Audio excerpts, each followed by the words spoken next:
আসসালামু আলাইকুম। আজকে যেটা নিয়ে আলোচনা করব তা হচ্ছে বাকিংহাউস পাই মেথডের 4 নম্বর স্টেপ, তা হচ্ছে রিপিটিং ভেরিয়েবলস। আমরা জানি ডাইমেনশনের অ্যানালাইসিস করার জন্য অনেকগুলো মেথড রয়েছে, এর মধ্যে একটি হচ্ছে বাকিংহাউস পাই মেথড। এর মধ্যে আমরা অনেকগুলো স্টেপ করতে হয় বাকিংহাউস পাই মেথডের সাহায্যে যদি আমরা ডাইমেনশনের অ্যানালাইসিস করতে চাই। তার মধ্যে 4 নম্বর স্টেপ হচ্ছে আমাদের রিপিটিং ভেরিয়েবলস বের করা। তো এই যে সিলেক্ট রিপিটিং ভেরিয়েবলস। তো আজকে আমরা দেখব কিভাবে আমরা রিপিটিং ভেরিয়েবলস বের করতে পারি। রিপিটিং ভেরিয়েবলস বের করার জন্য অনেকগুলো সিস্টেম রয়েছে, অর্থাৎ 4টা নিয়ম আমাকে মেনে চলতে হয় রিপিটিং ভেরিয়েবলস বের করার জন্য। সর্বপ্রথম আমরা দেখে নেই যে বাকিংহাউস পাই মেথডের সাহায্যে আমরা কিভাবে ডাইমেনশন অ্যানালাইসিস করলাম। এখানে একটা এক্সাম্পল এখানে দেওয়া আছে। তো এক্সাম্পলটা হচ্ছে একটা ড্রাগ ফোর্স দেওয়া আছে, অর্থাৎ drug force on a plate. Suppose মনে করি এটা একটা প্লেট,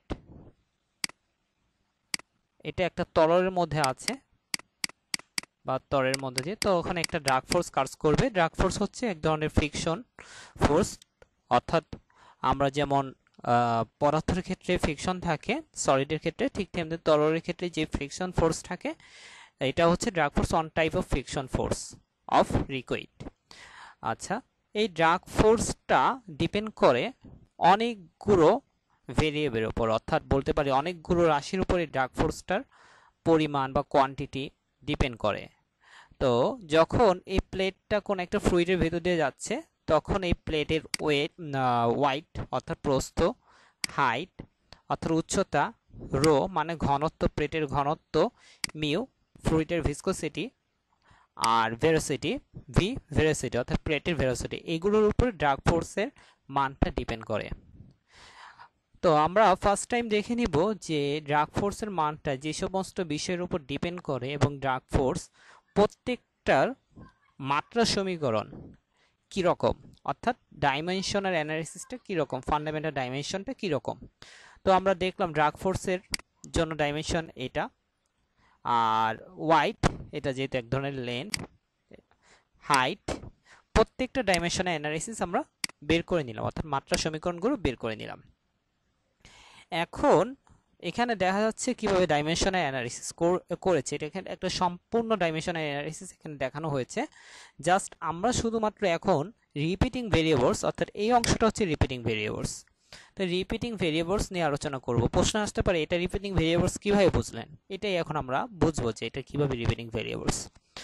তো রিপিটিং ভেরিয়েবলস কিভাবে বের করব। ফার্স্ট টাইম তো আমরা একটা রাশি নিয়ে নিলাম, রাশি নিয়ে নেওয়ার পর এই রাশিটা কিসের উপর ডিপেন্ড সেটা আমরা বের করে নিলাম। এরপর ওই ডিপেন্ড যে সমস্ত রাশিগুলো আছে এবং যেই রাশিটা নিয়েছে প্রত্যেকটার মাত্রা সমীকরণ অর্থাৎ ডাইমেনশনাল অ্যানালিসিস করে নিলাম। এরপরে আমাদের এখান থেকে অর্থাৎ এই অংশটাটুকু থেকে আমাদের বের করে নিতে হবে যে এই রাশিগুলো অর্থাৎ ভেরিয়েবলগুলোর মধ্যে কোনটা আমাদের রিপিটিং ভেরিয়েবল। তো এটা বের করার জন্য আমাদের 4টা নিয়ম মেনে চলতে হবে। ফার্স্ট আমরা দেখি কি বলছে। ফার্স্ট বলছে if only two fundamental dimension involve repeating variables is 2, অর্থাৎ আমাদের যদি মাত্রা সমীকরণ অর্থাৎ ফান্ডামেন্টাল ডাইমেনশন অর্থাৎ মৌলিক রাশি বা মৌলিক মাত্রা সমীকরণ যদি দুইটা থাকে, মৌলিক রাশি বলতে পারি, আমরা ক্লাস 9-10 পদার্থবিজ্ঞানে পড়ে আসছিলাম যে মৌলিক রাশি হচ্ছে 7টা। তো যদি মৌলিক রাশি আমাদের দুইটা থাকে তখন আমাদের রিপিটিং ভেরিয়েবল কয়টা হবে, দুইটা হবে। এখানে আমরা মৌলিক রাশি কয়টা দেখতে পাচ্ছি দেখেন, এম এল, এখানে এম আছে, এল আছে, টি আছে, আবার এখানে এল আছে। এরকম ভাবে যদি আমরা ভিন্ন ভিন্ন দেখতে পাচ্ছি 3টা মৌলিক রাশি আছে, তা হচ্ছে এম, আরেকটা হচ্ছে এল, আরেকটা হচ্ছে টি, অর্থাৎ এম এল টি বাদে আর কোনো মৌলিক রাশি এখানে নাই। তার আমাদের যেহেতু 3টা মৌলিক রাশি আছে, তার আমরা বলতে পারি যে আমাদের রিপিটিং ভেরিয়েবলস কয়টা হবে, 3টা। ফার্স্ট থেকে আমরা জেনে গেলাম যে রিপিটিং ভেরিয়েবলস হবে কয়টা, 3টা। ফার্স্ট কাজ শেষ। Second, repeating variables must not from the non dimensional parameters, অর্থাৎ রিপিটিং ভেরিয়েবলস যেগুলো আমরা নিব সেইগুলোতে কোনো নন ডাইমেনশনাল প্যারামিটার্স, তার মানে এমন কোনো প্যারামিটার হতে পারবে না, এমন কোনো ভেরিয়েবল হতে পারবে না যার কোনো ডাইমেনশন নাই। এখানে প্রত্যেকটা ডাইমেনশন আছে, কিন্তু অনেক সময় এমন কোনো রাশি পাবো যেটার ডাইমেনশন নাই, অর্থাৎ কোন একটা সহগ বা কনস্ট্যান্ট, এর ক্ষেত্রে অনেক সময় ডাইমেনশন নাও থাকতে পারে। তো ডাইমেনশন যখন না থাকবে তখন আমরা ওইটা নিতে পারবো না। তো আমরা এখানে ডাইমেনশন আছে, তার মানে হচ্ছে আমরা যে কোনো ভেরিয়েবল, এখানে 6টা ভেরিয়েবল যে কোনোটা নিতে পারবো। দ্বিতীয় কাজ শেষ। তৃতীয় কাজ, no two repeating variable should have same dimension. অর্থাৎ আমরা এমন রিপিটিং ভেরিয়েবলস নিতে পারবো না যার একই রকমের ডাইমেনশন আছে, অর্থাৎ মানে দুইবার নিতে পারবো না। বলছে কি, no two repeating variable should have same dimension. এমন দুইটা বা একাধিক রিপিটিং ভেরিয়েবল নিতে পারবো না যাদের কি আছে, একই রকমের ডাইমেনশন আছে।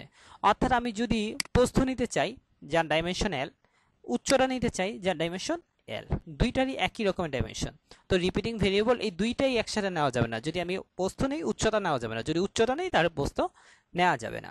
তা আমরা যে কোনো একটা এখান থেকে নিব। এরপর আমাদের বলছে যে should be chosen in such a way that one variable contains geometric properties, অর্থাৎ flow properties and fluid properties. অর্থাৎ এমন ভেরিয়েবল আমাদের সিলেক্ট করতে হবে যার মধ্যে জিওমেট্রিক্যাল প্রপার্টিস আছে কোন একটার মধ্যে, আবার কোনোটার মধ্যে ফ্লো প্রপার্টিস আছে, কোনোটার মধ্যে ফ্লুইড প্রপার্টিস আছে। এই সমস্ত বিষয় বিবেচনা করে আমাদের ভেরিয়েবলগুলো সিলেক্ট করতে হবে। তো আমরা ফার্স্ট নম্বরের কাজ তো শেষ, 3টা ভেরিয়েবল আমাদের নিতে হবে। তো 2 নম্বর আমরা শিখলাম যে নন ডাইমেনশনাল নেওয়া যাবে না, এখানে কোনোটাই 6টা ভেরিয়েবলের মধ্যে কোনোটাই নন ডাইমেনশনাল নেই, তো সমস্যা নেই, আমরা 6টার যে কোনোটা নিতে পারবো। কিন্তু আমরা শিখে গেলাম 6টার মধ্যে কয়টা আমরা পাবো, 3টা পাবো। কয়টা ভেরিয়েবল পাবো, 3টা, আমাদের 3টা রিপিটিং ভেরিয়েবল হবে। এখন এই 3টা রিপিটিং ভেরিয়েবল সিলেক্ট করতে হবে। এখন বলছে আমাদের no two repeating variable should have same dimension. 2টা রিপিটিং ভেরিয়েবল নেওয়া যাবে না, এবং 2টা যাদের একই ডাইমেনশন আছে। তার মানে আমি ফার্স্ট টাইম বলতেই পারি আমি ডব্লিউ নিলে এইচ নিতে পারবো না, বা এইচ নিলে ডব্লিউ নিতে পারবো না। তো আমরা সাপোজ একটাই নিলাম, ডব্লিউ নিলাম। এরপরে আসেন কি বলছে শেষেরটা, should be chosen in such way one variables contain, অর্থাৎ এমন ভেরিয়েবলগুলো নিতে হবে যার মধ্যে আমাদের জিওমেট্রিক্যাল প্রপার্টিস আছে, ফ্লো প্রপার্টিস আছে, ফ্লুইড প্রপার্টিস আছে। তো আমরা এই দুইটার মধ্যে এটা নিয়ে নিলাম, তাহলে এটা ক্লোজ, এটা নেওয়া যাবে না। এখন বাকি আছে 4টার মধ্যে এখন কোনটা কোনটা নিতে পারি। তো আমরা দেখি এখানে আছে মিউ, এখানে আছে রো, আর এখানে আছে ভি। তো মিউটা কি, মিউ হচ্ছে ভিসকোসিটি। তো ভিসকোসিটি কার প্রপার্টিস, ভিসকোসিটি হচ্ছে একটা ফ্লুইড প্রপার্টিস। আবার রোটা কি ধরনের প্রপার্টিস, রোটা হচ্ছে এক ধরনের ফ্লুইড সরি এখানে দাগ দেওয়ার দরকার ছিল, রো ঘনত্ব, এটা একটা ফ্লুইড প্রপার্টিস। তো ফ্লুইড প্রপার্টিস আমরা নিব, বলছে যে একটা নিতে হবে, যে should be chosen in such way that one variables contain geometric properties, এমন একটা ভেরিয়েবল নিতে হবে যার মধ্যে কি আছে, ফ্লো প্রপার্টিস আছে, ফ্লুইড প্রপার্টিস আছে, জিওমেট্রিক্যাল প্রপার্টিস আছে। অর্থাৎ আমি এটা যদি নিতে চাই, এটার মধ্যে কি ধরনের প্রপার্টিস আছে, এটা হচ্ছে যে আমাদের ফ্লুইড প্রপার্টিস আছে। তো এটার মধ্যে কি ধরনের প্রপার্টিস আছে, এটার মধ্যে ফ্লুইড প্রপার্টিস আছে। তো এই দুইটার মধ্যে যে কোনো একটা নিলাম আমি। এরপরে এই ভি এর মধ্যে কি ধরনের প্রপার্টিস আছে, ফ্লো প্রপার্টিস আছে। তো এখান থেকে একটা নিলাম, আমাকে বলছে ফ্লুইড প্রপার্টিস নিতে হবে, ফ্লো প্রপার্টিস নিতে হবে। এখন যদি আমি এই দুইটাই নিয়ে নেই, মিউ নিয়ে নেই, রো নিয়ে নেই, তাহলে আমাদের 3টা অলরেডি হয়ে যাচ্ছে। তাহলে আমাদের কিন্তু আমাদের বলছে যে আমাদের এমন ভেরিয়েবলগুলো সিলেক্ট করতে হবে, অর্থাৎ geometrical properties, flow properties, fluid properties, এগুলো যদি ভেরিয়েবলের মধ্যে থাকে তো এই সবগুলোই আমাদের নিতে হবে, এমনভাবে সিলেক্ট করতে হবে।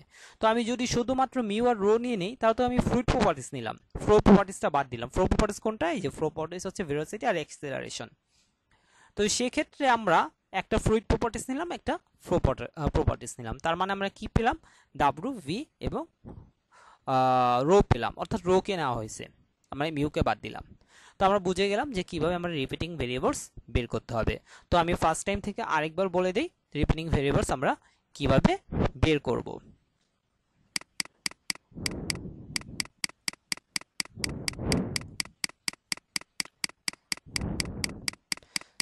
তো ফার্স্ট কাজ হচ্ছে আমাদের কয়টা রিপিটিং ভেরিয়েবলস হবে সেটা খুঁজে বের করা।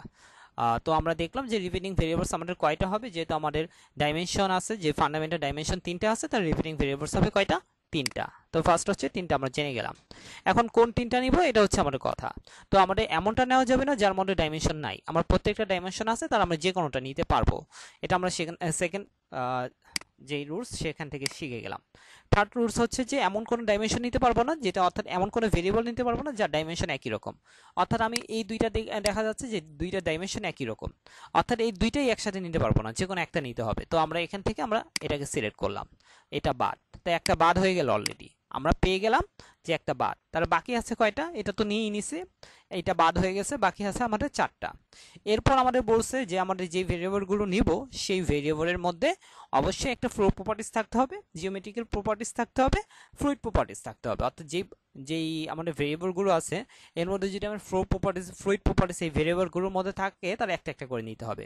তো আমি দেখলাম এই মিউ ভিসকোসিটি এটা একটা ফ্লুইড প্রপার্টিস, রো এটা একটা ফ্লুইড প্রপার্টিস, ভি এটা হচ্ছে একটা ফ্লো প্রপার্টিস। তাহলে আমি ফ্লুইড প্রপার্টিস থেকে একটা নিলাম, আমরা ফ্লো প্রপার্টিস থেকে একটা নিলাম। তো আর মানে আমরা ডব্লিউ নিলাম, এখান থেকে রো নিলাম, আর এখান থেকে ভি নিলাম, ডব্লিউ ভি রো। আশা করি বুঝতে পেরেছেন।